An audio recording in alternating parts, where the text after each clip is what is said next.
Hi friends, എന്തൊക്കെയാണ് വിശേഷം? എല്ലാവരും സുഖമായിട്ടിരിക്കുകയാണോ? നമ്മളിന്നൊരു ഗ്രീൻ ആപ്പിൾ വെച്ചിട്ടുള്ള പിക്കിളാണ് ഉണ്ടാക്കാൻ പോകുന്നത്. അപ്പോൾ അതിന് വേണ്ടിയിട്ട് ഗ്രീൻ ആപ്പിൾ ഒരു 3 എടുത്തിട്ടുണ്ട് ഇവിടെ. അത് ഇതുപോലെ ചെറിയ കഷ്ണങ്ങളാക്കിയിട്ട് കട്ട് ചെയ്തെടുത്ത് മാറ്റി വയ്ക്കുക. നമ്മളിത് വെച്ചിട്ടാണ് ഉണ്ടാക്കുമ്പോൾ നല്ല ടേസ്റ്റി ആയിട്ടുള്ളൊരു ആപ്പിൾ പിക്കിളാണ്. അപ്പോൾ അതിനുവേണ്ടി നമ്മളൊരു പാൻ അടുപ്പത്ത് വയ്ക്കുക. പാൻ ഒന്ന് ചൂടായിട്ട് വരുമ്പോൾ നമ്മൾ ഇതിനകത്തോട്ട് എള്ളെണ്ണയാണ് ഉപയോഗിക്കുന്നത്. നമ്മളെപ്പോഴും എള്ളെണ്ണയാണ് അച്ചാറുണ്ടാക്കുമ്പോൾ ഉപയോഗിക്കാൻ നല്ലത്. അപ്പോൾ എള്ളെണ്ണ ആവശ്യത്തിനുള്ള എള്ളെണ്ണ ഒഴിച്ചു കൊടുക്കുക. ഞാനിവിടെ നെല്ലറയുടെ സെസ്മി ഓയിലാണ് യൂസ് ചെയ്യുന്നത്. അപ്പോൾ ഓയിൽ എള്ളെണ്ണ എത്ര കൂടുതൽ ചേർക്കുന്നു അത്രയും അച്ചാറിന് ടേസ്റ്റ് വരും. അപ്പോൾ എള്ളെണ്ണ ഒന്ന് ചൂടായിട്ട് വരുമ്പോൾ നമ്മൾ അതിനകത്തേക്ക് ഇട്ട് കൊടുക്കേണ്ടത് കടുകാണ്. എണ്ണ ചൂടായിക്കൊണ്ടിരിക്കുന്നുണ്ട്.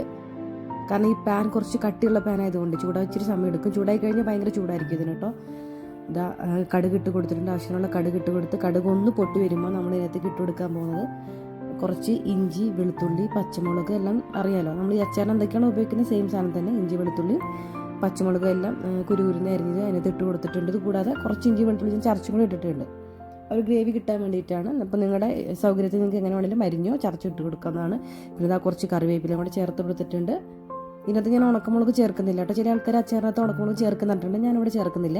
ഞാൻ ഇത്രയും ഐറ്റംസാണ് ചേർത്ത് കൊടുക്കുന്നത്. പിന്നെ ഇതിനകത്തൊരു സ്പെഷ്യലായിട്ട് ചേർക്കാൻ പോകുന്നത് വെച്ചാൽ ഉലുവ ഉണ്ടല്ലോ. സാധാരണ ആൾക്കാർ ഉലുവ പൊടി ചേർക്കും. ഞാൻ അതിന് പകരം ഈ ഉലുവ ഇവിടെ കുറച്ച് എടുത്തിട്ട് ഒരു 4-5 സ്പൂൺ എടുത്തിട്ട് ഞാൻ എന്നാ ചെയ്യുന്നത് വെച്ച് കഴിഞ്ഞാൽ വെള്ളത്തിൽ സോക്ക് ചെയ്ത് വെച്ചു. ഒരു 2-3 മണിക്കൂർ വെള്ളത്തിൽ സോക്ക് ചെയ്തിട്ട് ആ വെള്ളം പിഴിഞ്ഞെടുത്ത് കളഞ്ഞിട്ട് ഞാൻ ആ ഉലുവയും കൂടി ഇതിനകത്ത് ചേർത്തിട്ടുണ്ട്. ഇതിനൊരു പ്രത്യേക സ്വാദം ഉണ്ടാവും ഇങ്ങനെ അച്ചാറുണ്ടാക്കുമ്പോൾ. അപ്പോൾ അതും കൂടെ ചേർത്തിട്ട് ഉപ്പും കൂടെ ഇട്ട് കൊടുത്തിട്ട് നന്നായിട്ട് ഇളക്കി മൊരിപ്പിച്ച് വേവിച്ചെടുക്കണം. കാരണം ഉലുവ നമ്മൾ ഡയറക്റ്റ് ഇട്ട് കൊടുക്കരുത്. ഉലുവ പൊടി നമ്മൾ ഇട്ട് കൊടുക്കും ഫ്ലേവറിന് വേണ്ടിയിട്ട്. ഇത് അതിന് പകരം വേറൊരു മെത്തേഡാണ്. എല്ലാവരും ഇങ്ങനെ ഒന്ന് ട്രൈ ചെയ്ത് നോക്കും. ഇത് നമ്മുടെ നോർത്ത് ഇന്ത്യയിലൊക്കെ ഇങ്ങനെ ഉലുവ വെച്ചിട്ട് ആൾക്കാർ അച്ചാർ ഇടുന്നുണ്ട്. അപ്പോൾ ഉലുവ സോക്ക് ചെയ്തിട്ട് വേണം ഇടാൻ വേണ്ടിയിട്ട്. ഓക്കെ, പൊടിയിലിടുന്ന വീഡിയോ എനിക്ക് മിസ്സായി പോയിട്ടുണ്ടായിരുന്നു. അപ്പോൾ ഞാനിവിടെ 2 സ്പൂൺ എരിവുള്ള മുളക് പൊടിയും 1 സ്പൂൺ കാശ്മീരി മുളക് പൊടി ഇട്ട് കൊടുത്തിട്ടുണ്ട്. കാശ്മീരി മുളക് കളറിന് വേണ്ടിയിട്ടാണ്, മറ്റേ എരിവിന് വേണ്ടിയിട്ടാണ്. അപ്പോൾ നിങ്ങളുടെ എരിവിനനുസരിച്ച് ഇട്ട് കൊടുക്കാവുന്നതാണ്. ഞാൻ മഞ്ഞൾപ്പൊടി ഇട്ട് കൊടുത്തായിരുന്നു. ആ വീഡിയോ എനിക്ക് മിസ്സായി പോയത്. ഈ പൊടികളെല്ലാം ചേർത്തിട്ട് നന്നായിട്ടൊന്ന് പച്ചവണം മാറുന്നവരെ ഒന്ന് മൊരിപ്പിച്ചെടുക്കുക. അത് ആ കായപ്പൊടി ചേർത്ത് കൊടുത്തിട്ടുണ്ട്. ആവശ്യത്തിനുള്ള ഫ്ലേവറിനുള്ള കായപ്പൊടി ചേർത്ത് കൊടുത്തിട്ടുണ്ട്. പിന്നെ നമ്മൾ ചേർത്ത് കൊടുക്കാൻ പോകുന്നത് വിനീഗറാണ്. നിങ്ങൾക്ക് എത്രത്തോളം പുളി വേണം അതനുസരിച്ച്, എത്രത്തോളം ഗ്രേവി വേണം അതനുസരിച്ചുള്ള വിനീഗർ നമുക്ക് ചേർത്ത് കൊടുക്കാം. വിനീരെല്ലാം ചേർത്ത് കൊടുത്ത് ഒന്ന് തിളച്ച് വരുമ്പോൾ നമ്മൾ നേരത്തെ കട്ട് ചെയ്തിട്ടുള്ള നമ്മുടെ ഗ്രീൻ ആപ്പിൾ ഇട്ട് കൊടുത്തിട്ട് നന്നായിട്ട് ഇളക്കി യോജിപ്പ് എടുക്കുക. ഈ സമയത്ത് ഉപ്പ് എന്തെങ്കിലും പോരായ്മ ഉണ്ടെങ്കിൽ നിങ്ങൾക്ക് ആ സമയത്ത് ഉപ്പ് ചേർത്ത് കൊടുക്കാവുന്നതാണ്.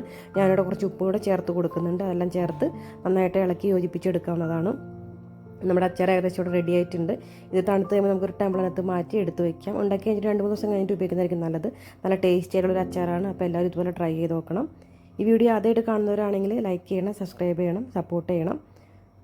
നല്ല ടേസ്റ്റി ആയിട്ട് ചോറിൻ്റെ കൂടെ നമുക്ക് കഴിക്കാൻ പറ്റുന്ന ഒരു ഗ്രീൻ ആപ്പിൾ പിക്കിളാണ്. മിക്ക ആൾക്കാരും ഉണ്ടാക്കുന്നതാണ്. നിങ്ങൾ ഈ മെത്തേഡിലൊന്ന് ട്രൈ ചെയ്ത് നോക്കൂ. ഉലുവ ഇങ്ങനെ ഇട്ടിട്ട് ഒന്ന് ഉണ്ടാക്കി നോക്കൂ. അപ്പോൾ താങ്ക് യു, ബൈ.